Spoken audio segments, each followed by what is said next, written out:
Olá, você está no Mundo Jurídico, da Diário MS TV. E hoje eu estou aqui para uma entrevista mais que especial. Uma advogada, professora, conhecida em todo o Brasil e muito renomada na área trabalhista, referência nacional, doutora Lilian Babo. É uma honra recebê-la aqui no Mundo Jurídico. Eu que agradeço o convite, estou bem feliz de participar dessa entrevista. Que bom, Lilian. Lilian, você veio a Dourados para participar de um evento da OAB, né? Isso, é o 5º Congresso de Ciências Jurídicas que a OAB promove aqui no estado. E aí nós agradecemos que você, tendo vindo aqui, também está nos prestigiando aqui no Mundo Jurídico. Imagina, para mim é um prazer, muito obrigada. O sotaque não deixa de denunciar na hora que é de São Paulo mesmo, né? Não teria nenhuma dificuldade, né? E a gente não repara nesse sotaque, né? Não repara, né? Mas denunciaria, se eu não tivesse dito, não daria pra ver. E você sabe que é interessante, porque o último entrevistado meu era carioca. O André Luso, não sei se você conhece. De nome só, pessoalmente não. Ele é carioca. Eu falei, um carioca, agora vamos para uma paulista e nós vamos aí. É o Brasil todo no mundo jurídico. Que bacana, que bacana. Você sabe que a gente sempre começa a entrevista, Lilian, eu sempre faço uma pergunta assim. Você é da área jurídica, hoje você é uma advogada renomada no Brasil todo, conhecida por cursos e tal. Mas a sua família, a sua origem familiar tem alguma ligação com o direito? Isso é algo que ser advogada faz parte de um projeto familiar? Como que é o contexto aí dessa origem no direito? Nossa, Wander, vamos lá. Ninguém da família é advogado. Então, ninguém da família. Tem uma tia que é bem distante, que é advogada mas assim, a gente não tinha um convívio ao ponto de eu falar, nossa, é essa profissão que eu quero. Na verdade, foi uma coisa que surgiu. Meu pai dizia que eu tinha que ser advogada, porque advogado era uma profissão boa, que dava dinheiro. Então eu falava assim, nossa, que legal. E aí nos filmes, né, Wander, você vê tudo bonito, aquele tribunal todo enfeitado, né? Aí você fala, nossa, que chiquérrimo, se vestir bem. E aí foi por aí que eu fiz a opção por direito. Não foi nada com relação a, nossa, foi incentivada por alguém ou por ter alguém na família. Os seus pais, então, não são da área jurídica? Não, não são. Mas te incentivaram a seguir no direito? Minha mãe não. Minha mãe sempre dizia, filha, vai para a área da publicidade. E meu pai, imagina, ela tem que fazer direito. E aí, a menina, a filha, sempre puxa o pai, né? Então, eu acabei seguindo o conceito do pai. A sua mãe é da área de publicidade ou não? Não, não. Interessante te fazer essa não tem referência, nada a ver, né? Nada Mas a ver. você é muito comunicativa, com certeza, né? Sou. A gente brincava aqui que a entrevista da Lilian eu já estou correndo sério risco de ter demitido aqui do Diário MS, porque a Lilian é uma simpatia a todos, ela conquistou aqui, não é, Cláudio? Nosso diretor. Cláudio, vai perder o cargo depois, hein? Mas, Lilian, e aí você entra na faculdade de Direito, você se formou aonde? Eu me formei pela UNG, Universidade de Guarulhos, em São Paulo. E aí depois me especializei no Núcleo Amaury Mascaro do Nascimento, fiz pós-graduação com ele. E depois eu fiz um mestrado, mas aí eu fiz em Buenos Aires. Porque eu sempre gostei de mediação, de arbitragem, de técnicas de solução de conflitos que não fosse o Poder Judiciário. Então, eu sempre fui muito apaixonada por essa área. E aí, aqui no Brasil, infelizmente, não tem uma formação. Tanto que a gente, quando termina a faculdade, é voltado exatamente para um litígio, né? Ao Poder Judiciário e tudo mais. E eu sempre achava que tinha que ter alguma outra forma, né? O Poder Judiciário demora tanto, são tantos anos ali com o processo. E aí, na faculdade mesmo, eu vi rapidamente essa parte de arbitragem. E aí, quando eu fiz a pós-graduação com o Amaury, a minha tese foi sobre a aplicação da arbitragem. Então, eu me apaixonei, e aí o único local que tinha essa matéria era em Buenos Aires. E aí eu decidi fazer o mestrado lá. E aí foi. Encarei e foi. Eram técnicas de soluções de conflitos, né? Mediação, arbitragem, conciliação e negociação. Isso. Negociação. E, bom, mas ainda voltando para a faculdade, lá na UNG. UNG. Universidade? De Guarulhos. Universidade de Guarulhos. Isso. como que é? Isso foi que ano? Você entrou na universidade? Em 1996, faz tempo, 96. Né? Não, você sabe quando que eu entrei na universidade? Quando? 95. Ah, nós somos contemporâneos. Somos, que legal. Eu entrei em 95, saí em 99, você entrou em 96, deve ter saído em 2000. Isso, foi. Né? Então somos bem contemporâneos. Como que é essa realidade de uma jovem que entra no curso de Direito, não tendo ninguém na família da área de Direito, e aí ela entra para o curso de Direito comunicativo? Eu imagino que você tenha se destacado lá nas aulas. Olha, foi bem difícil. O primeiro ano de uma faculdade de Direito é um divisor, né?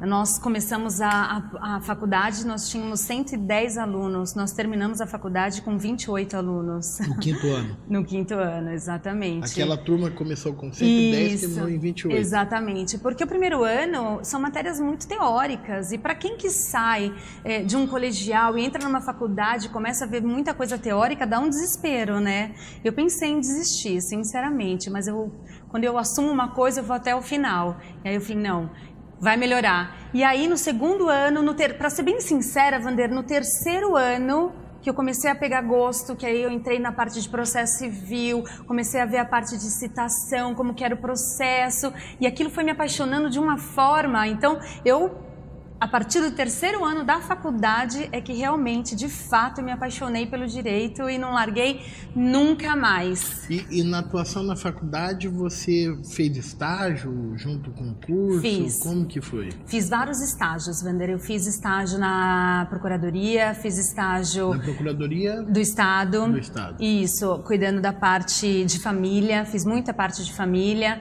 Fiz estágio num escritório de tributário em São Paulo, um dos maiores escritórios que tem em São Paulo na área tributária. Depois eu fui para conciliação e fiquei eu fui conciliadora durante muito tempo. Durante a faculdade? Durante a faculdade. Fui conciliadora do JEC de São Paulo. E aí foi lá que eu falei, não, a conciliação... então sou muito voltada para essa área da conciliação. O que você se recorda dessa época dos juizados especiais como conciliadora? Um fato pitoresco ali que marcou pra você. Que eu conheci meu marido lá? Ele tinha um processo lá? Não, ele também era conciliador, então nós nos conhecemos lá, E aí, esse é o fato pitoresco, mas então tá explicado sua paixão pela conciliação. Entendeu? Porque fez a relação, né? É uma paixão verdadeira, né? É uma paixão verdadeira, tá durando aí 15 anos já. E vocês têm filhos já? Temos uma menina. E ela já pensa em fazer qual curso? Seguir qual área? Ele deve ser advogado também. Sim. Mas agora ele já prestou concurso, ele está num outro nível, né? Concursado é diferente, né? Ele trabalha com o quê? Ele trabalha no TRF, Tribunal Regional Federal de São Paulo. Ele é analista? Ele é analista, no TRF de São Paulo. Ele assessora um desembargador, né? Ele é assessor de um desembargador. Ele fica no tribunal, então. No tribunal, isso. Entendi. E ele nunca quis advogar? Não. Nunca quis, não. Queria fazer concurso. Depois que a gente fez a conciliação, Vander, até um fato engraçado, mas eu até brinco com ele, porque depois de um certo tempo a gente se distanciou, nós trabalhávamos na conciliação, mas depois cada um seguiu a sua vida e nós nos reencontramos num fórum para ver um processo, ele estava vendo o dele e a gente se reencontrou lá, né? E ele começou a trabalhar comigo no meu escritório, porque desde então eu montei um escritório de advocacia, desde o começo da carreira. E ele foi trabalhar comigo. E aí até brinco com meus amigos, né? Falo assim, pra ele não entrar com uma ação e pedir assédio sexual, então eu pedi ele em casamento. Você pediu ele em casamento. Mas isso é importante. Nós estamos já pulando um longo período aí, porque você entrou na faculdade, formou, você fez estágio na Procuradoria, sim, no fórum como conciliadora. A última atividade sua até formar foi a conciliação no fórum. Sim, foi a conciliação. Aquilo deve ter te dado muita experiência, mas também muito contato com pessoas, correto? Muito. E isso estimulou a advocacia? Demais, principalmente nessa parte de negociação. Muito. E aí, quando eu montei o escritório, me formei, montei um escritório de advocacia. Sozinha? Sozinha. Não acredito. Ai, foi. Não, minto. Eu montei com uma amiga, mas não durou 2 meses. Então, e aí você teve que tocar sozinha? Aí toquei sozinha. Mas não deve ter sido. Você não, foi muito difícil. Não acredito que você fez isso. É muito difícil fazer um negócio desse tipo. Foi muito difícil. Mas o que me ajudou muito foi que na época meu pai tinha um escritório de contabilidade. Então ele tinha muitas empresas. E assim, como eu sou comunicadora, aplicativo, eu fazia amizade com todo mundo do prédio, né? Meu primeiro escritório foi na Praça da Sé, Wander. Não sei se você conhece São Paulo. Conheço. Mas foi ali na Praça da Sé, em frente ao Poupa Tempo.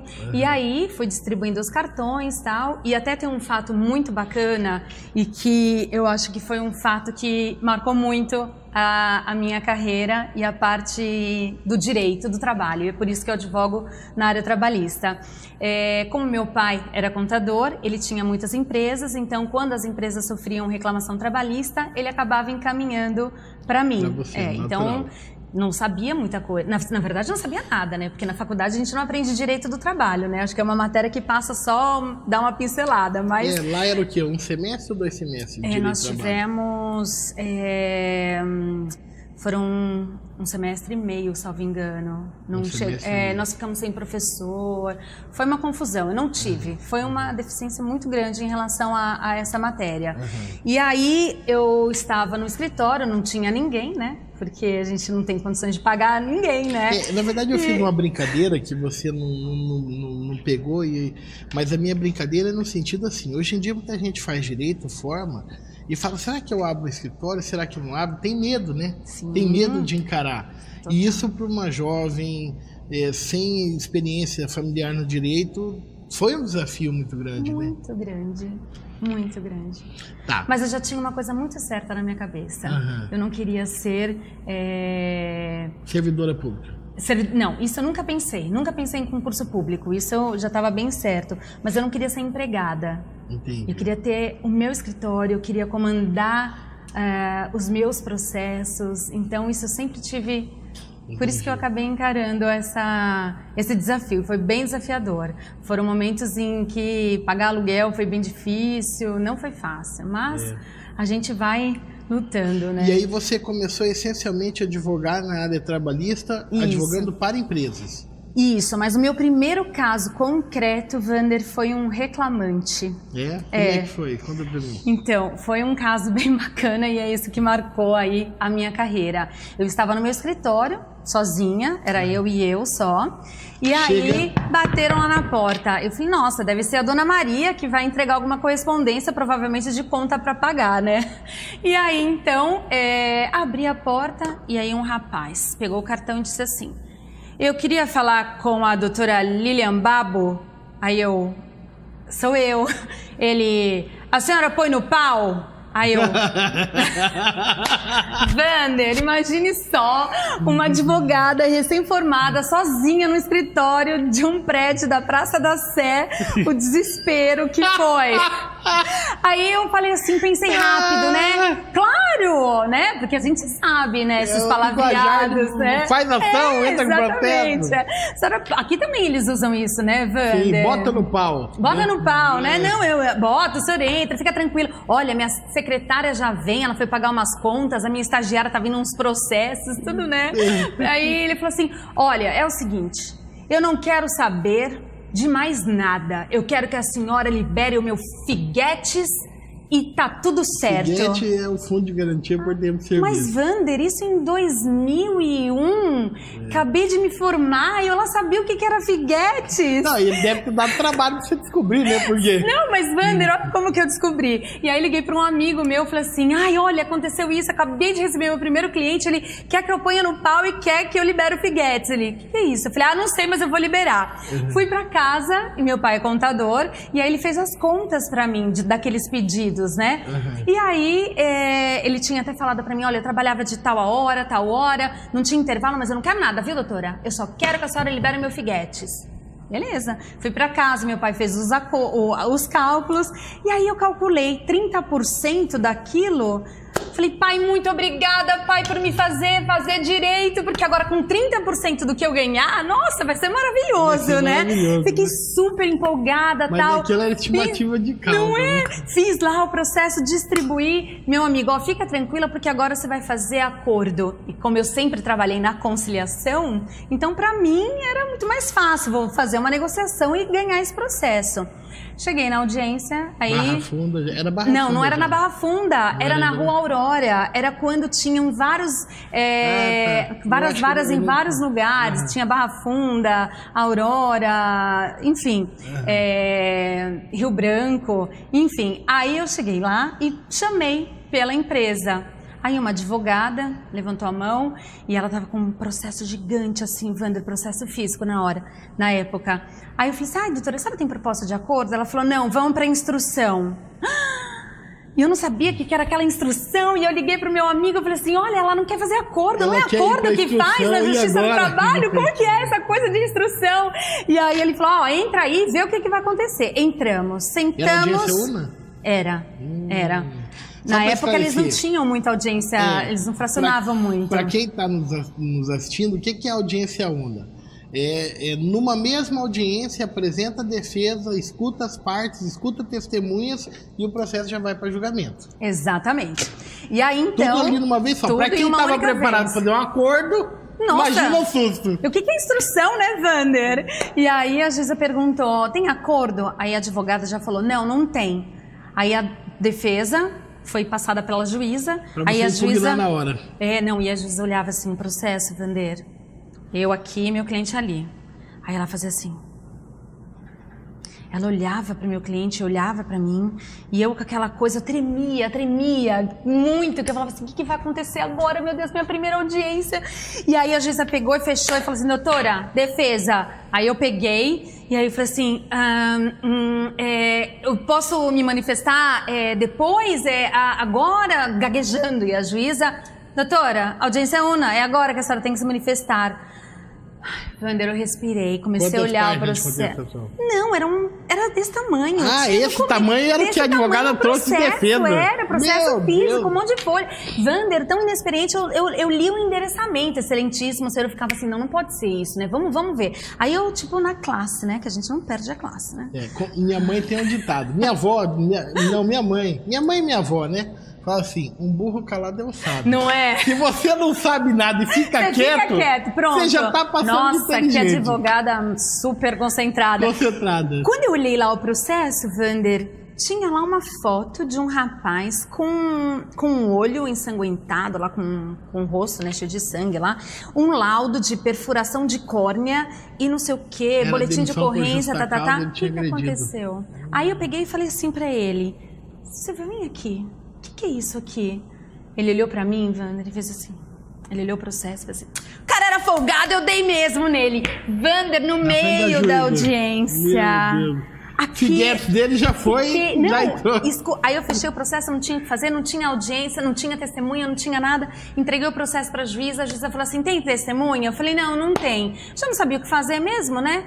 Fechamos, a juíza falou assim, ok, então, vamos julgar. Julga improcedente o pedido, porque como ele foi mandado embora por justa causa, porque agrediu o colega, a empresa comprovou o pagamento só do saldo de salário e das férias vencidas. Comprovante de hora extra, tudo pago, tudo lhe pago, não tinha nada mais. Saímos de lá, Wander, eu estava tão nervosa. No final do fórum tem um lugar onde os advogados se encontram. Aí o meu cliente falou assim, doutora, o que aconteceu? E eu assim, doutora. Aí eu falei assim, o que aconteceu? O senhor não aplicou aqui, o senhor não agiu de boa fé comigo, o senhor mentiu, o senhor perfurou a córnea de um colega, tem um colega seu que está com o olho, tá sem enxergar, e o senhor... Aí comecei a falar, aí ele falou assim, e a senhora não conseguiu liberar o Figuetes? Aí eu falei assim, eu também não sei o que é esse Figuetes. Aí ele falou assim, a senhora é muito ruim. No meio daquele advogado, no meio de todos aqueles advogados olhando, e eu assim, roxa. Aí eu falei, meu Deus do céu. Bom, aí depois que eu descobri que Figuetes era fundo de garantia, e que por ele ter sido mandado embora por justa causa, ele não teria direito a receber, e ele queria levantar o valor, porque como ele tinha muito tempo de casa, então o valor era alto. Eu não tinha carro naquela época, porque eu era pagar aluguel de escritório, né? Fui embora de metrô, super triste, com aquela cara, super invocada. Me encontro com uma moça maravilhosa, que eu tenho até hoje, assim, um carinho enorme por ela. E aí, uma negra alta, linda, ela disse assim, nossa, a senhora tá muito nervosa. Aí eu olhei pra ela e falei assim, nossa, a senhora percebeu que eu tô nervosa? Ela falou, é. Aí eu acabei de sair de uma audiência. A senhora é advogada? Eu falei assim, sou. Ah, me dá um cartão. Aí começou. Aí ela trabalhava na Linhas Aérea Fly, não sei se você lembra, na época era uma companhia aérea bem famosa e tal. E aí ela e mais 23 amigos foram no meu escritório para eu entrar com uma reclamação trabalhista para eles, porque a empresa já estava muito ruim e já estava com os salários todos atrasados. Então eu entrei com a rescisão indireta. Aí foi fácil, porque e aí entrei com salário 23. Atrasado é bater e valer, né? Vander, 23 reclamações trabalhistas eu entrei. Pergunta se eu ganhei. Em todas? Em todas. Pergunta se eu ganhei R$1. Não pagaram por nada, quê? Porque a empresa faliu, não tinha nada.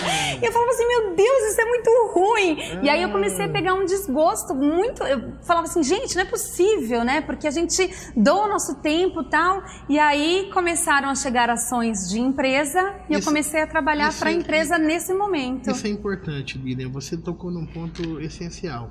Eu tenho insistido muito, às vezes, com a reforma trabalhista, nós já vamos chegar nela, Eu tenho insistido muito assim, dentro dos aparelhos de defesa social, nós temos a magistratura como uma instituição, o Ministério Público do Trabalho como uma instituição, auditores fiscais do trabalho, uma instituição. Todo esse aparelho, ele é sustentado, mantenido com dinheiro do Estado. A proteção social feita pela classe dos advogados que advogam, esses não têm remuneração. Então eles articulam um processo, trazem uma pretensão a juízo, mas se não houver êxito no final do processo, eles não recebem nada. Sim. E isso é algo que precisa ser mensurado, precisa ser aquilatado. Porque muitas vezes se imagina, o advogado trabalhista, principalmente o que advoga para o trabalhador, ele ganha muito, não, na verdade é um pacto de êxito. Sim. Pode ser que ao final do processo ele não ganhe nada, né? E ele terá prestado o trabalho e cumprindo a função social de discutir. Quantas vezes já aconteceu, imagino que aconteceu com você, não sei, mas comigo já aconteceu de você fazer uma ação de acidente de trabalho. Ação de acidente de trabalho, faleceu o trabalhador. Mas, no contexto da ação, dali se deflagra uma investigação do Ministério do Trabalho e se corrige um problema na empresa que poderia levar a vida de outros trabalhadores. Sim. Né? E é um efeito extraprocessual, mas que foi provocado dentro de um processo, articulado por um advogado trabalhista que fez aquele pedido. E às vezes as pessoas perdem isso um pouco de vista. Exato. Né? Não, e o advogado é essencial para isso, né? É o advogado que vai ali insistir para que haja uma perícia técnica, para constatar até mesmo uma insalubridade, uma periculosidade que o empregado está lá trabalhando e ninguém recebe. Então, a partir do momento em que o advogado entra com a ação e pleiteia esses direitos, isso torna aí, cria um precedente e aí todos começam a falar, nossa, eu tenho direito a isso, eu tenho direito àquilo. Sim. E aí, então, o advogado tem um papel fundamental nessa situação. Mas eu percebi que aí você, dessas experiências não tão felizes na advocacia trabalhista para o trabalhador, começa a receber empresas. Sim, e aí, como é sim. que é? E aí me apaixonei. Aí eu falei assim, é aqui. Mas enfim, eu gosto de lidar com a empresa, de fazer um preventivo para a empresa, de mostrar para ela o caminho de que se ela estiver agindo corretamente, fazendo um ambiente de trabalho adequado, ela vai reduzir muito o passivo trabalhista. E de fato isso aconteceu em várias empresas que eu já atuei. Então o meu trabalho principal é o preventivo. Só que infelizmente a gente sabe que as empresas elas não estão tão preocupadas com esse preventivo. É capitalismo, né? Vamos trabalhar, vamos produzir. Se cair ali alguma coisa e matar o empregador, tudo bem, bora lá, vamos pagar uma indenização, que eu ganho é muito maior do que essa indenização. Então acaba não fazendo preventivo, você né? Você tocou num ponto aí que eu acho importante. O que você me diz sobre esses valores de indenização, de reparação de acidente de trabalho que hoje nós temos no país em acidentes de trabalho? Então, Bom, Wander, a gente vamos falar um pouquinho antes da reforma e depois a gente entra na questão da reforma, pode ser, de como que foi, como... Então, antes da reforma, a gente não tinha um parâmetro, então a gente tinha aí diversas condenações de valores exorbitantes e valores não exorbitantes. E como você vai valorar, né, um valor de uma vida de uma pessoa? Nós tivemos aí um processo em que o funcionário faleceu dentro da empresa por extremamente culpa mesmo da empresa, por falta de equipamentos de segurança. E ele simplesmente, a família ganhou, salvo engano, na época, acho que foi R$80 mil. Né?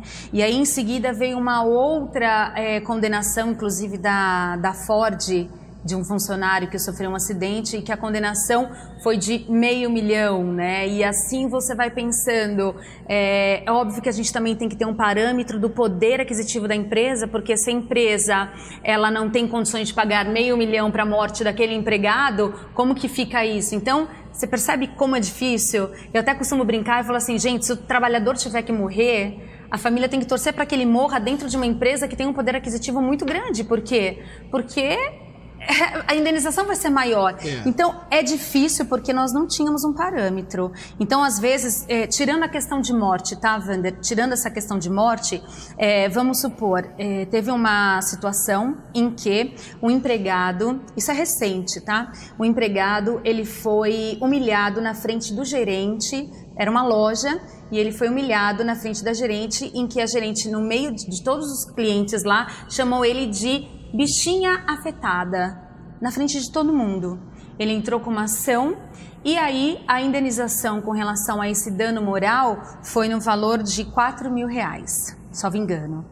E aí então veio em seguida depois outras decisões de outros TRTs, ok? Em que uma mulher, uma funcionária de uma empresa, entrou com uma ação trabalhista em face de uma outra empresa, pedindo dano moral porque ela foi vítima de fofoca, que ela se sentia muito perseguida porque todos os colegas de trabalho ficavam falando da vida dela, que ela ia para Paris, agora ela vai para não sei o quê, também casou com um homem rico e tal. Então, ela ganhou de dano moral R$8 mil. Então, se você pôr na ponta do lápis, um empregado que foi humilhado perante a condição... Num dano vertical, né? Num assédio vertical, sim, né? Sim, não num assédio horizontal. Aí você fala assim, eu queria ser objeto dessa inveja, né? Para ganhar R$8 mil. Qual foi o dano? Ela ser objeto de fofoca? Ai, Wander, então assim... É um dano horizontal, né? Então, até é difícil de você responsabilizar a empresa por isso. Deu para entender? Então, assim, são valores que não atingem realmente o objetivo, né? Eu particularmente, então... eu sempre questiono, aqui em outras ocasiões, sempre que trato da matéria, a dificuldade que eu vejo também pela não admissão no ordenamento jurídico pátrio, pelo menos não assimilação na área trabalhista, do punitivo da MEIJ. Porque o efeito pedagógico da condenação nunca é mensurado no Brasil.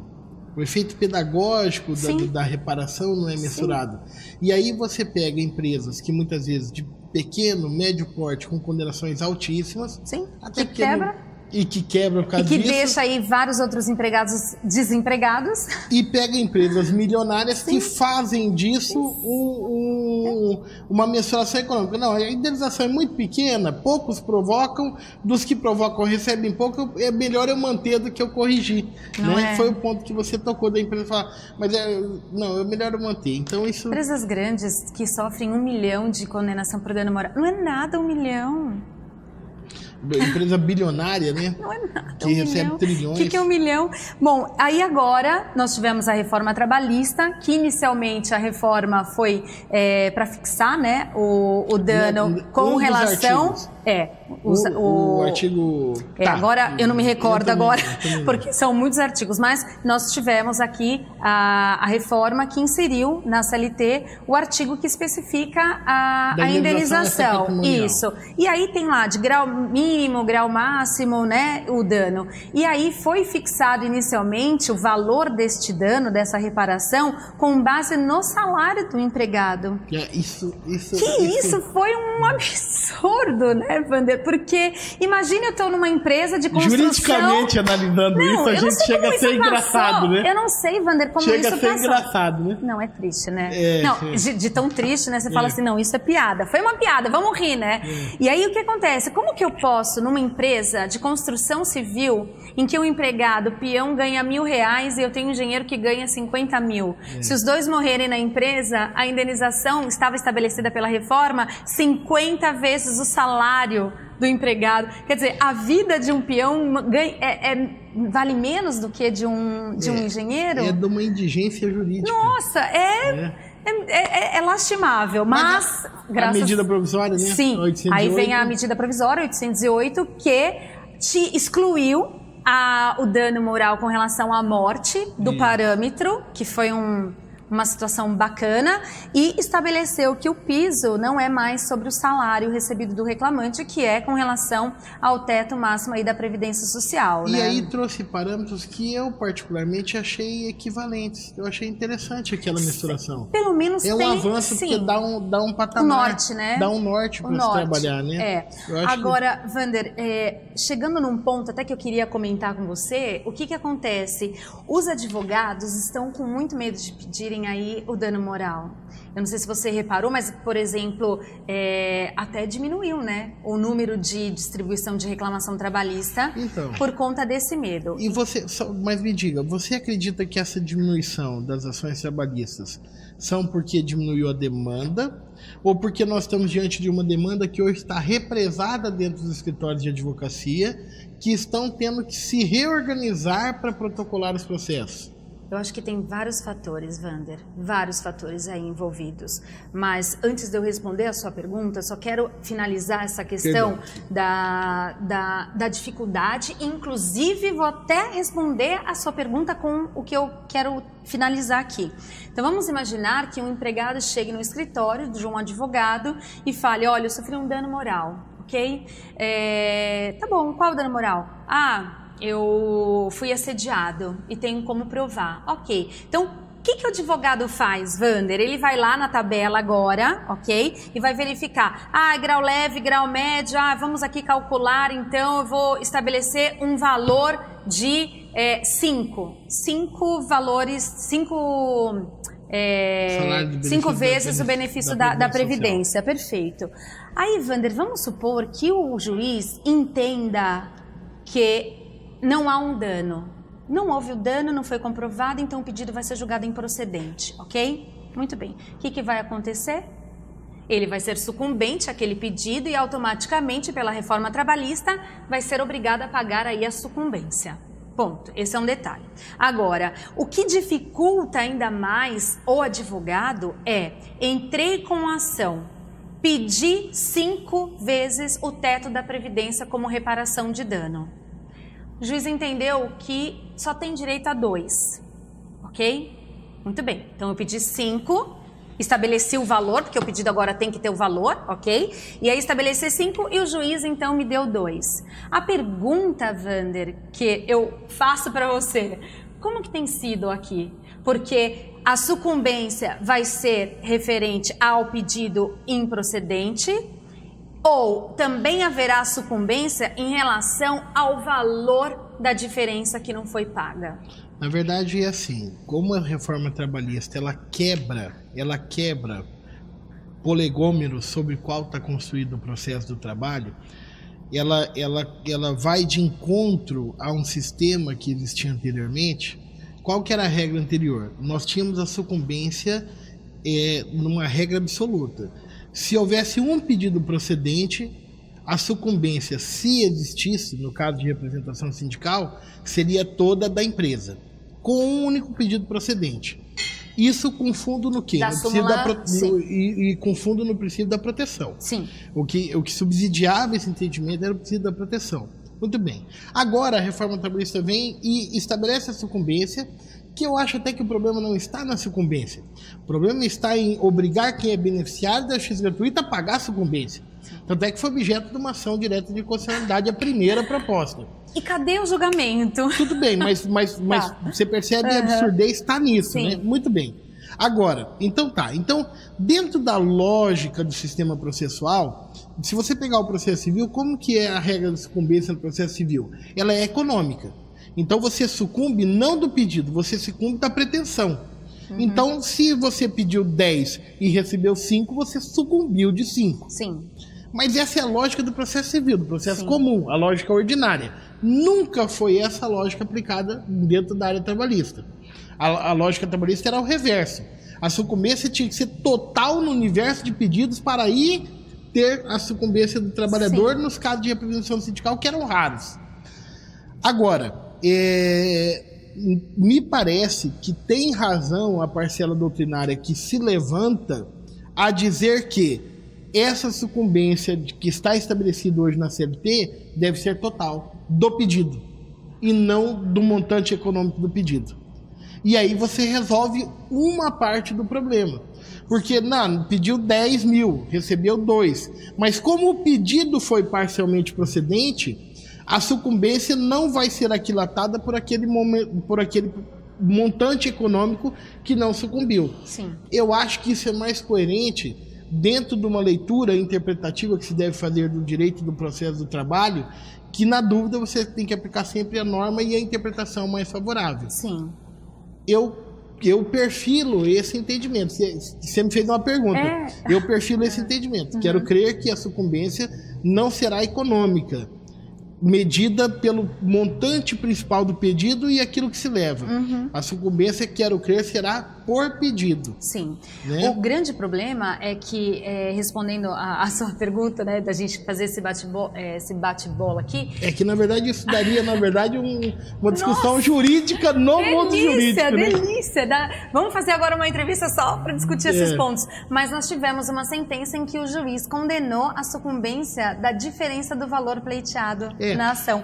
E aí, Vander, é que entra essa questão de um dos fatores que contribui para a diminuição das distribuições da reclamação trabalhista. Porque o advogado que não se empenhar, que não estudar, que não estiver antenado com relação a essas decisões, ele não vai conseguir entrar com a ação, ele não vai ter técnica. Se não tem técnica, o advogado está prejudicando o reclamante. Eu vou te dizer que, além de trabalhar aqui no mundo jurídico, eu também sou presidente da Associação dos Advogados Trabalhistas. Trabalhista Previdenciário aqui de Dourados. E tenho uma atuação na ordem, já fui conselheiro estadual e participei como comissão da ordem e tudo mais. Mas eu tenho, sempre que eu falo sobre esse tema, eu tenho insistido agora no mais recente, para que a gente levante uma questão. A reforma trabalhista foi feita em 3 meses, não foi 6, foram 3. Porque entre o projeto enviado pelo Temer em dezembro e o substitutivo do Rogério Marinho, se passaram 3 meses. Em 3 meses quer se reformar todo o ordenamento jurídico. Sem fazer uma reforma sindical, né? Que seria o pressuposto essencial de qualquer transformação na área trabalhista. Ter primeiro uma reforma sindical, mas tudo bem. E aí o Código Civil, para ser feito, 19 anos. Código de Processo Civil, 7 anos. Por quê? Porque quando você mexe num sistema, não se mexe do dia para a noite. Não é uma coisa simplificada. O que eu quero dizer com isso? A gente tem que lutar muito agora, enquanto advogados, para que não queiram colocar no colo da advocacia, não queiram colocar no colo dos advogados, um problema que é característico do processo legislativo mal feito. Porque faz-se um processo legislativo que constrange as matizes do direito em qual ele está inserido. A lei da reforma trabalhista é uma lei ordinária. Ela não revoga a Constituição, quando ela conflita com outras leis, você vai aplicar a interpretação mais favorável, a norma mais benéfica. Então, esse tumulto não se pode acreditar à advocacia. E outra coisa, o dissenso da magistratura agora, mesmo os juízes não sabem o que julgar. Nós teremos aí uma maturação de 5 a 10 anos, com a jurisprudência oscilante, ora dizendo uma coisa, ora dizendo outra, um juiz julgando de uma forma, um juiz julgando de outra, e tudo isso significa o quê? Aí eu concordo com você em gênero, número e grau. Significa que o advogado terá que se preparar. O advogado trabalhista ele não pode mais do que nunca parar no tempo. Aquele cola e copia daquelas ações acabou. Isso acabou. Sim. Isso eu sou obrigado a concordar. Mas também não vejo que isso seja razão para em nenhum minuto, em nenhum momento, se creditar à advocacia qualquer responsabilidade por essa reforma mal feita. Porque a reforma foi feita no afogadilho, modificando um sistema jurídico que é totalmente, em que ela está inserido de forma absolutamente controvertida, sem respeitar aquilo que já está. E agora quer se dizer que os advogados têm alguma parcela de culpa? Não tem. E Wander, para piorar tudo, a reforma ela foi tão rápida e não trouxe nada. Não há na legislação nada que fale sobre o direito intertemporal. Sim. Então eu aplico... Esse é um ponto que eu queria falar com você. Então vamos falar agora.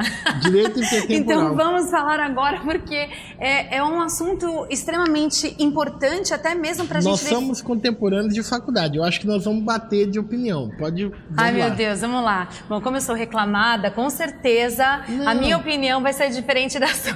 Não, mas não necessariamente. Porque eu advogo para trabalhadores e advogo para a empresa também. Tá. Eu procuro ter um bom senso de ser um meio termo.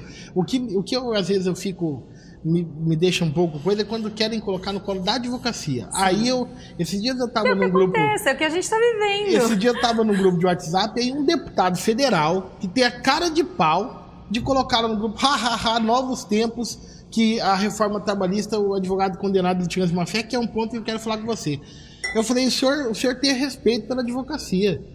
A advocacia não tem nada a ver com uma reforma jurídica mal feita, sabe? Porque todo mundo está confuso, juízes, promotores, advogados, todo mundo não sabe o que fazer. Né? Mas direito intertemporal. Coisa, a gente para quem está nos assistindo, para quem está nos assistindo, a reforma tem 200 artigos, nós não vamos conseguir tratar de tudo. A gente pode ficar aqui até mais quanto tempo? Assim, a gente pode ficar aqui até amanhã. Mas, não, é importante. Você que está curioso, a professora Lilian Babo tem os cursos online, né, professora? Online ainda não. Online não. Mas a professora Lilian Babo tem cursos, ela já veio aqui em Dourados, deve voltar aqui. Sim. Não sairá daqui sem eu convidá-la para a conferência trabalhista que nós vamos ter no segundo semestre. Fiquem tranquilos. Mas tem que procurar a professora Lilian e outros professores para se atualizar. Sim. Então aqui é só uma pincelada. Aqui é o mundo jurídico e a gente dá aquela conversada que você já conhece. Mas é tão bom falar, né? Eu adoro falar, né? Libriana, mulher, falar tudo, né? Quero falar muita coisa. Eu tenho um pouco tempo, Direito intertemporal. Então, o que acontece? O advogado tem um processo em que o empregado foi contratado no dia 2 de fevereiro de 2017, antes da reforma, ok? E aí, esse empregado sempre teve direito ao percurso em itinerary. Então, as horas que ele leva do trabalho para casa, da casa para o trabalho, ele tem direito aí à computação da jornada, se o percurso for de difícil acesso, não tiver transporte público e a empresa fornecer esse transporte. Muito bem. Então, eu tenho um caso em que um empregado foi contratado antes da reforma e que a empresa sempre pagou o percurso em itinerary por preencher os requisitos, ok? Muito bem. Aí veio a lei, no dia 11/11, veio a reforma trabalhista e diz o seguinte: não existe mais o percurso em itinerary. Não há mais o direito do percurso em itinerary. Então, as horas deste percurso não vão mais integrar a jornada. Muito bem. Se eu considerar que esse empregado que foi contratado no dia 2 de fevereiro foi demitido agora, no dia 20 de fevereiro de 2018, e aí a empresa parou de pagar o percurso em itinerary a partir do dia 11/11. Por quê? Porque ela disse assim, não há um direito adquirido mediante uma nova regra trabalhista, né? E ninguém é obrigado a fazer ou deixar de fazer nada, senão em virtude de lei, de acordo com o princípio da legalidade. Então eu vou parar de pagar. Parei de pagar, ok? Muito bem, parou de pagar. E aí, quando o empregado entra com ação, o advogado que não sabe o que fazer, ele vai falar assim, e agora? Eu vou pedir tudo, então. Né? Por quê? Porque eu não sei se aplica, a reforma trabalhista não trouxe nenhuma regra desse direito intertemporal, então eu vou entrar com uma reclamação trabalhista e vou pedir o percurso em itinerary de todo o período, inclusive o período após o dia 11/11. Juiz entende que não. Juiz fala assim, não entendo. Por quê? Porque aplica-se imediatamente as novas regras trabalhistas a todos os contratos, independentemente deles serem firmados antes da reforma. Julgo improcedente o pedido, condenando o reclamante ao quê? À sucumbência. Aí tem que recorrer. Aí numa mesma situação vem o juiz e fala assim, não, mas o direito não vai poder prejudicar os contratos anteriormente firmados, de acordo com o princípio da inalterabilidade contratual. E tem precedente disso já, TST, na súmula 394, que trata dos eletricitários, então, né? Mas, Vander, nós temos aí a Comissão de Jurisprudências do Pleno, do TST, fez 35 alterações, sugestões de redação de súmulas, né? E se você pegar essas sugestões... Mas ficou suspenso a sessão. Ficou, era para o dia 2 de fevereiro, foi suspenso, né? Mas vamos ter um parâmetro. E aí, para nossa surpresa, foi cancelada essa sessão. E aí, o que acontece? Se a gente ler as redações dessas as novas redações dessas súmulas, todas estão voltadas para quê? Para dizer que as regras trabalhistas novas não se aplicam aos contratos anteriores. Então, ou seja, o TST está criando, legislando de certa forma, mas está dando o quê? Um parâmetro para os advogados. Porque senão o advogado fala assim, olha, eu não sei se eu peço ou não peço, porque se eu pedir, você se perder, entrar com um processo e um juiz entender que não se aplica as novas regras, ou aplica, você pode perder. E aí, se eu perder, você vai pagar a sucumbência. Você aceita o risco? Então, o advogado também precisa, Vander, ter essa consciência de quando for fazer entrevista com o cliente, deixar o cliente muito ciente dos riscos que ele corre. Essencial. Esse é um dos pressupostos que a advocacia tem que ter na sua atuação profissional daqui para frente. Sim. No meu escritório, eu mudei todo o meu contrato de honorários e, inclusive, colocando letras garrafais assim... que a obrigação do advogado é uma obrigação de meio, sim, que a obrigação do advogado é vinculada à pretensão articulada pelo cliente, isso é essencial. Sim, isso muito, aí tem que... Mas você veja, né? Olha que interessante. Eu, particularmente, por exemplo, seria contrário a essa tese do TST, porque entendo que a relação de trabalho é uma relação de trato sucessivo. Sim. E você não pode incorporar como direito adquirido no contrato de trabalho normas de natureza heterônoma. Porque as normas contratuais, essas sim, a aderência contratual vai fazer com que elas permaneçam no contrato. Mas essas normas legais, elas são aplicáveis, incidentes dentro do contrato, porque elas estão vigentes. Cessada a sua vigência, no mês seguinte à prestação, não há mais por que aplicá-la. E falando de direito material, que direito processual é expresso, aplica nos processos em andamento. Mas direito material, eu, por exemplo, acho que é uma forçação de barra essa tentativa de manter os contratos anteriores. E de efeito prático duvidoso, porque vai gerar uma onda de demissão e recontratação nas regras novas, né? Então, particularmente, eu acho que juridicamente não é uma coisa muito defensável. Não me parece ser... É o que as empresas estão fazendo. Então eu vou ter um risco? Vamos. Então vamos mandar todo mundo embora, a gente faz a recontratação, todos já com as novas regras. Você sabe que eu acho que não acabou as horas de derem, né? Embora o parágrafo 2º do artigo 58 agora diga que não será computado como tempo à disposição do empregador o tempo despendido do local de casa até o local de trabalho, é isso que ele está falando agora. Ele fala o oposto do que ele dizia antes. Mas que é o problema do sistema jurídico e da coisa feita de forma apressada. Ao mesmo tempo que alteraram o parágrafo 2º do artigo 58, não mudaram o artigo 4º. O artigo 4º continua com a mesma redação originária, que diz que considera-se como tempo de trabalho o tempo à disposição do empregador. E aí você Eu sou contra essa tese. Mas ele diz expressamente. Não, sim. Mas ele diz expressamente. E mas enquanto ele está indo ao trabalho, ele não está à disposição, ele está se locomovendo até. Mas levado... Não, mas eu entendo. Entendi. Eu entendo. Isso são os argumentos e os contra-argumentos. Porém, observe o seguinte. Antes de existir o parágrafo 2º do artigo 58, que é de 2000, desde 1978 já existiam as horas nele, tendo como fundamento jurídico de existência o artigo 4º, Sim. que era a súmula 90. A súmula 90 tinha como fundamento de direito material para que ela existisse o artigo 4º. Você entendeu?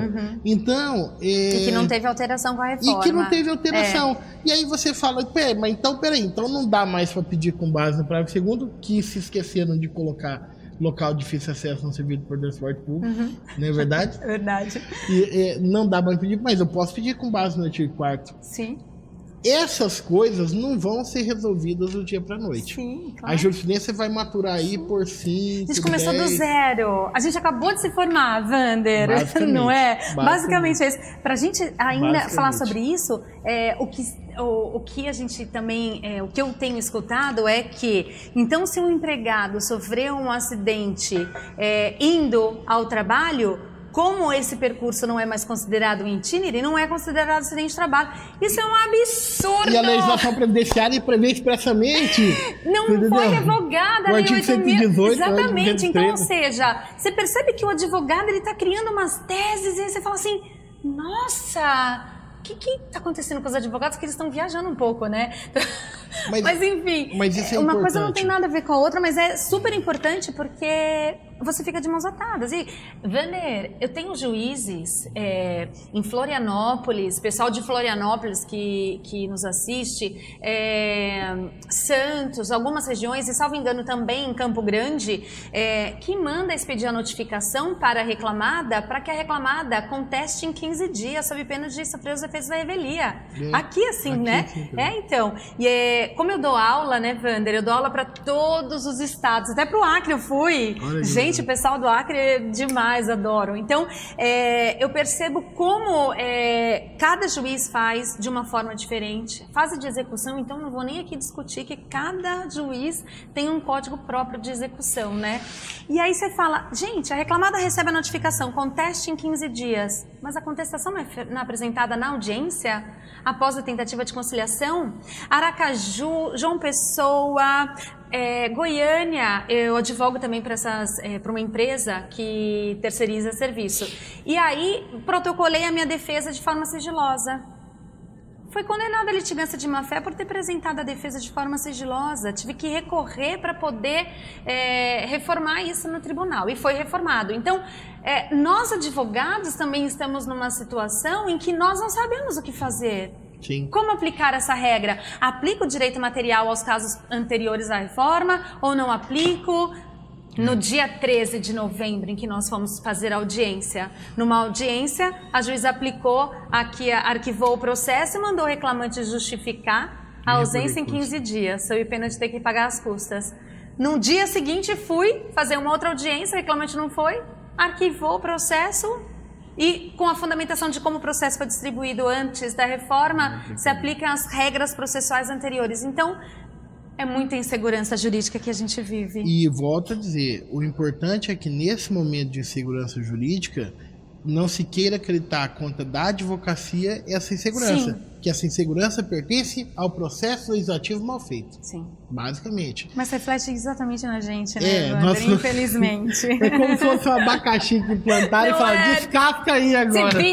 Se vira e descasca não aí. É verdade? E o advogado que é iniciante, que não tem toda essa coisa assim, de ter vivido já tanta coisa, não vou entrar. Tá mudando de área, viu, Wander? Tem um monte de aluno que fala assim, professor, eu vou mudar de área. Eu falo assim, mas não. A advocacia trabalhista só vai prevalecer para os fortes. Não, professor, vou mudar de área, eu vou para o crime. Aí eu falo assim, crime não compensa, viu? Ah, não, professor, se porventura você vai defender um rapaz, né, que cheirou um pó, né, ele não ganha nada, ele vai preso. Agora, se o empregado cheirar um pó, você tem direito aí a um adicional de insalubridade. Então, fica no trabalhista, porque o crime não compensa. Então, só para uma brincadeira aí, para vocês entenderem que a situação tá difícil. Tá difícil e, na verdade, a gente fica tentando, você faz um papel importantíssimo, que é tentar lançar luz para que as pessoas se orientem sobre tudo isso, né? Eu acho que, aliás, vamos falar um pouco sobre isso, porque eu gostaria de conhecer um pouco dessa sua parte. A Lilian é advogada, bem-sucedida, advogando para várias empresas, eu já percebi. Mas e essa Lilian professora? Como que surge isso? E como que se desenvolve isso? Eu tô lá na minha casa, eu abro meu Facebook, tá lá Lilian Babo. Aí eu abro um site, tá lá Lilian Babo. Essa mulher tem em todo lugar. Como é que é isso? É demais. As pessoas falam assim, mas você não tem como optar por só advogar ou só dar aula aula não dá. Porque para você dar aula com uma boa prática, você tem que ter advocacia. Sim, e isso é o meu diferencial. As minhas aulas são muito práticas. Eu não tenho aquela aula didática, aquela aula teórica, muito teórica. Mas não, é tudo prático. Porque como eu advogo muito e advogo para todos os estados e dou aula para todos os estados, então eu tenho um conhecimento muito grande nisso. Então a aula é muito prática. E eu amo dar aula. Se falasse assim, bom, esquece a prática que você tem que ter para ser uma boa professora em aula. O que você faria? Daria aula. Daria aula, sem sombra de dúvida. É a minha paixão. É a minha paixão poder passar o meu conhecimento, ensinar o advogado. Tanto, Wander, que hoje eu tenho um grupo fechado no WhatsApp para fazer uma assessoria para os advogados. Uma tutoria. É uma tutoria, isso. É um grupo fechado em que o advogado ele vai se cadastrar, paga um mensal e aí é inserido ao grupo. Nesse grupo não pode falar bom dia, boa tarde, porque a gente sabe que grupo fechado é assim, mas ele vem com as perguntas, né? Professor, estou numa audiência, está acontecendo isso, o que eu faço? Aí eu vou e respondo. Então, eu também faço essa assessoria. Aí tá muito gostoso, né? Porque... E você faz isso num grupo do WhatsApp? Do Telegram? Não, do WhatsApp mesmo. Do WhatsApp. Do WhatsApp. E você advoga, você dá aula e você tem um grupo do WhatsApp que você dá tutoria e você estabeleceu um horário? Sim. Ou você está ali 24 horas? Então, Wander, nesse horário, o que acontece? Eu tenho um termo de adesão e lá tem as condições, né? Então, as perguntas podem ser feitas a qualquer momento, mas a resposta é das 8 às 18, de segunda a sexta. Tá. Mas os advogados que estão no grupo sabem que eu respondo a qualquer momento, é madrugada, porque eu sou muito ativa, né? Eu só realmente desligo de domingo. E sábado, como eu dou aula também o dia inteiro, eu acabo não respondendo. Tá, Lilian, e aí para que eu entenda, você é professora de um curso jurídico de pós-graduação. Isso. Você tem vários vínculos como professora. Eu fui professora durante, acho que uns 13 anos de cursinho preparatório para o exame da ordem. Certo. Ou até mais, eu não me recordo, faz tanto tempo, né? Mas eu era só professora de OAB. Até em que eu fui chamada para uma instituição chamada Enfoque e para dar aula em pós-graduação. E aí me apaixonei. Porque na pós-graduação você troca essa vivência com os advogados, então foi acrescentando muito mais experiência para mim. Você é professora da pós-graduação do Enfoque. Isso. Você e de outros cursos também. O Enfoque está abrindo uma pós-graduação em Dourados, mas na área de processo civil. Aliás, pela primeira vez que eu vim aqui em Dourados foi através do Enfoque numa pós-graduação. Da área trabalhista. Sim, exato. Minha mala foi extraviada. Já aconteceu várias coisas aqui em Dourados. Eu adoro essa cidade. Que bom. Vai voltar mais vezes. E aí, mas além do Enfoque, você tem os seus cursos. Sim, tenho. Que você contrata e você vai para as várias cidades. Como que funciona isso? Como que a pessoa tem acesso a esses cursos? Como que a pessoa pode contratar esses cursos com você? Então, tem um site de consultoria acadêmica. Como que é o nome do site? Assessoria Acadêmica. Ixi, agora você vai pegar num ponto fraco. Depois a gente pode colocar no... Dá pra colocar GC, ali, né? Dá pra colocar os meus contatos. Mutuca, ali. Dá pra pôr no GC? Dá pra pôr no GC. Se você perguntar assim, qual que é o meu celular? Eu falo assim, peraí, dá pra colar? Sou péssima para decorar isso, mas tem um site e aí lá tem a agenda, né, dos meus cursos, da onde eu vou, e os cursos são todos voltados para a prática, né? Então, eu já fui para Dourados, já vim para cá, para Dourados, São Carlos, interior de São Paulo, Acre. Então, eu vou levando os meus cursos. Faço muita parceria com a OAB também. Então, a OAB fala, Lília, traz um curso seu aqui para a região. Com associações você faz também?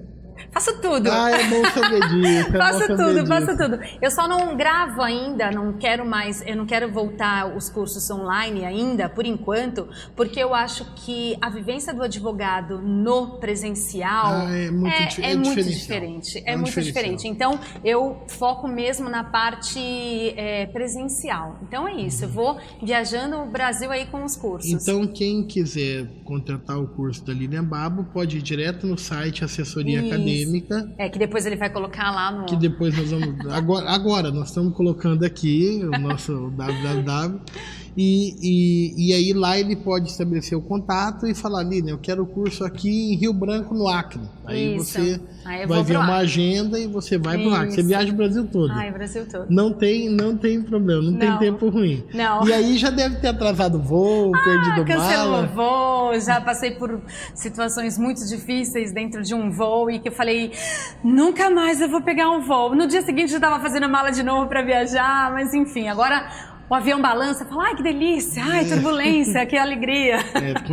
Quando dá umas grandes assim, a gente dá um arrependimento, vindo pra cá, né? viu, aquele avião diário. Eu fico impressionado como que Campo Grande e Dourados é difícil descer aqui, meu Deus do céu. Já arremeteram você alguma vez? É impressionante, né? Você viaja o Brasil todo, não arremete como aqui em Dourados e Campo Grande. E você escuta um barulhinho diferente, você fala assim... Tá diferente esse barulho, tá alguma coisa acontecendo. É verdade. Mas é isso. Mas, Lilian, que conversa gostosa que a gente teve aqui. É claro que é um tema, a gente falar de reforma trabalhista, a gente teria que fazer uma entrevista, a gente teria que fazer um parlatório aqui de várias horas. Wander, me chama de novo, a gente vem, a gente coloca um tema específico, a gente fala sobre então isso. Eu vou presencialmente fazer o convite. A Associação Trabalhista, nós temos a conferência. E no segundo semestre, ainda não tem data marcada, mas no segundo semestre nós vamos ter a Conferência Trabalhista e Previdenciária. E você está convidada. Nossa, será um prazer. Espero que esteja vaga agenda. Que a agenda dele. Assim que tiver a data, eu vou entrar. Com certeza. Ter o seu contato, eu vou entrar em contato. Vai ser maravilhoso. Então você já está convidada para isso. Mas aqui no mundo jurídico, quando a pessoa tá para terminar, a gente assusta ela. A gente tem uma hora que a gente aperta as pessoas aqui. Todo mundo sai meio espremido aqui. Não vai embora. Ai, meu Deus, e aí? Olha só. E aí você tá vendo a minha TV aqui, e não sou eu, viu? É o diretor, é a produção, não tenho nada a ver com a história. Eu vou bater aqui na TV, e a TV... Ah lá! Vampirão da Tuiuti. O que você me fala do Carnaval do Rio de Janeiro? Meu Deus! Do nosso vampiro da Tuiuti, Lida. O que você me diz sobre isso? Posso falar? Pode. Não, você fala só pra mim. Você fala só pra mim. Posso falar? Você não vai... Maravilhosa fantasia, né? Achei o máximo. Posso ficar só nisso? Pode ficar só nisso. Mas, Lilian, olha só, eu acho que pra gente ir caminhando pro final agora, mas eu queria que você, antes de deixasse uma mensagem, pensando naquele jovem que está na dúvida se vai fazer direito, ou acabou de entrar na universidade agora, está no meio do curso de direito, ou acabou de se formar e está naquela dúvida, abre escritório, será que eu advogo na área criminal, na área trabalhista? Uma mensagem para essa pessoa que está começando no curso de direito agora, ou para nós que advogamos na área trabalhista e agora estamos nos vendo no primeiro ano do trabalho, porque muda tudo e você não sabe onde são as certezas. Então, olhando para aquela câmera ali, para que está assistindo você deixa uma mensagem para eles, para que a gente possa encerrar com essa sua mensagem. Com certeza. Bom, a mensagem que eu vou deixar para todos que estão assistindo é que não desistam dos seus sonhos. Se o sonho é advogar, vá à luta. Nós precisamos de novos advogados que tenham aí uma batalha, uma força interna para defender os interesses aí da população, dos reclamantes, seja da reclamada também. Então, lutem, estudem, se dediquem, e é assim que a gente vai construir uma nova advocacia na Justiça do Trabalho. E é isso que a gente precisa, de jovens advogados e até mesmo dos advogados que já estão militando há muitos anos. Nós precisamos dessa experiência para que a gente possa ter saídas jurídicas de uma maneira melhor, para melhor, como eu vou dizer, defender os interesses dos clientes. Não desistam. E a área trabalhista é maravilhosa, é muito boa. Não desista Não, nem vai para o crime, porque como eu disse aqui na entrevista, o crime não compensa. Então fiquem na área trabalhista. Nós precisamos agora de uma garra de profissionais competentes, que realmente se dedicam e que estudem para a gente poder fazer uma nova história na Justiça do Trabalho. É isso. Lilian, que prazer tê-la aqui, viu? Ai, muito foi um prazer obrigado. Meu, adorei. Pode me chamar mais vezes. E você está aqui no Mundo Jurídico da Diário MSTV. Até a próxima.